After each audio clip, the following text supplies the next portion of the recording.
Hey everyone, Scott here to discuss Box Barcelona, starring Mario Casas, Georgina Campbell, Diego Calva Hernandez, Nyla Schubert, forgive me if I said that wrong, Alejandra Howard, Patrick Criedo, I don't know if I'm saying that right, Celia Fragero, Lola Dunis, Gonzalo de Castro, Michelle Jenner, and Leonardo Spraglia. Forgive me if I said those names wrong. And directed by Alex and David Pastor.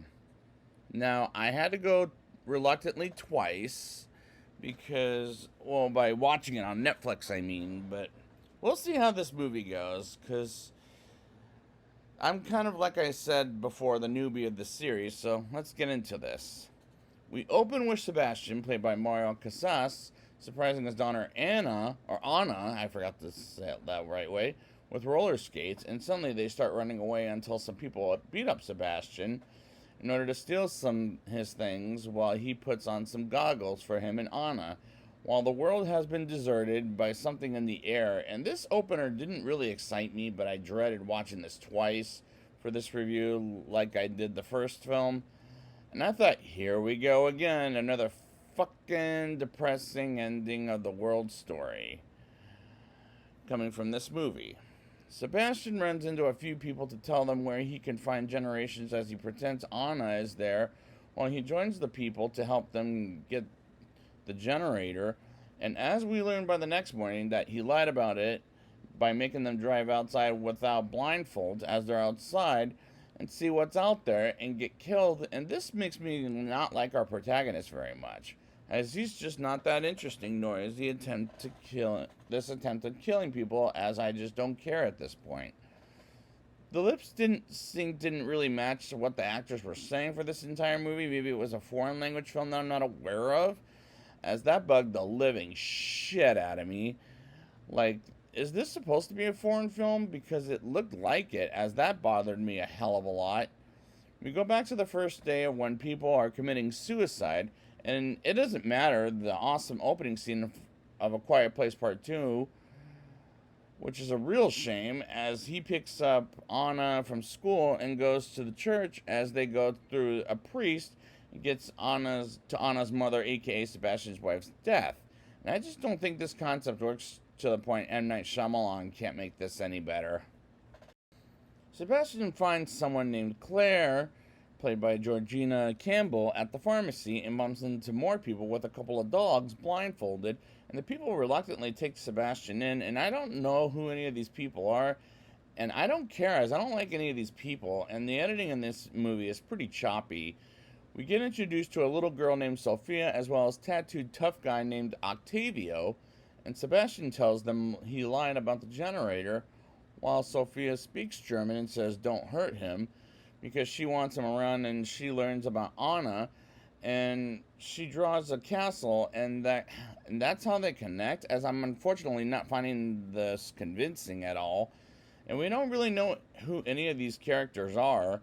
The next day comes and we get everyone outside, and the two doggies are killed off screen while most of the people get killed. Even Octavio, and the death scene didn't make me cry. It just made me more irritated, and the acting in this movie is bad. We flash back to 7 months earlier as Sebastian gets tortured by someone whom I never get his name, as Anna has headphones on, and we move on back to 7 months later where Anna is upset that Sebastian gave Sophia her necklace that said Anna on it, while Claire talks with him about who Anna is, and suddenly we hear knocking and we see dead bodies, and Sebastian kills the people, and Anna tells him in order to save them, and Sebastian loses his faith in saving by killing them, people by killing them, I should say. And he takes Claire and Sophia as well as an older man and bump into a motorcycle dude man and leaves the elder man for death. And Claire learns Sebastian is one of them as he can see through those damn goggles. And Claire and Sophia go upstairs to the top of the building, and Claire almost dies, but she is stopped by the construction scaffolding, and Sebastian catches up and almost takes Sophia's blindfold off, and he has a flashback to Anna's birthday, and he gets captured by some gangsters, and force Anna to look at the air, and she walks towards the edge and commits suicide. And none of this made any damn sense. I mean, ugh. Sebastian tells Claire and Sophia the truth about Anna and how much he misses his daughter and runs away from the gangsters, following them upstairs, and one of them catches them and fights Sebastian, and she almost crushes his eyes out until he makes her fall down, and they get down to a car and have a dull chase sequence where they end up at an amusement park, and they take off the blindfold, which felt questionable as she calls something evil coming towards them.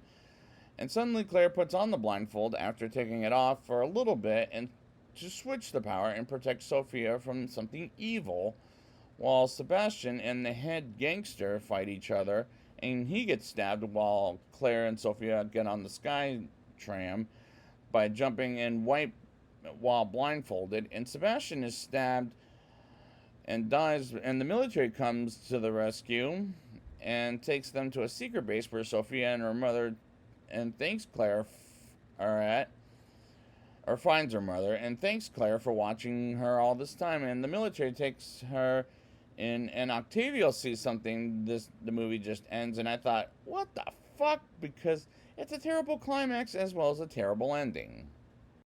Now it's time for my rating. I'll give this movie a 3.0 out of 10. Both movies prove that the series isn't as good. While I don't like the characters, like the protagonist comes off very unlikable, and I just don't care for the term of events in this movie. Like, when people die, I didn't care, as I didn't care for this movie whatsoever. The lips didn't match what the actors were saying in the movie, and there were times the editing was actually pretty choppy, as I'm led to believe this concept is like a sequel to The Happening, which was a movie I brought up a bunch of times if M. Night Shyamalan were to make a sequel to that terrible film, as it also doesn't make as much sense as the first film nor The Happening. I don't find this series good because the concept doesn't work for me, and that hell, even M. Night can't even fix this better than anybody like an M. Night Shyamalan film would without a twist. As I wish there was one, and that was what makes this movie, as well as the series, a mildly solid non-recommendation. Like, really, don't watch this movie, as it's pretty bad. So I'd like to thank you guys for joining me for this Bird Box series, and until then, it's time to join people in heaven.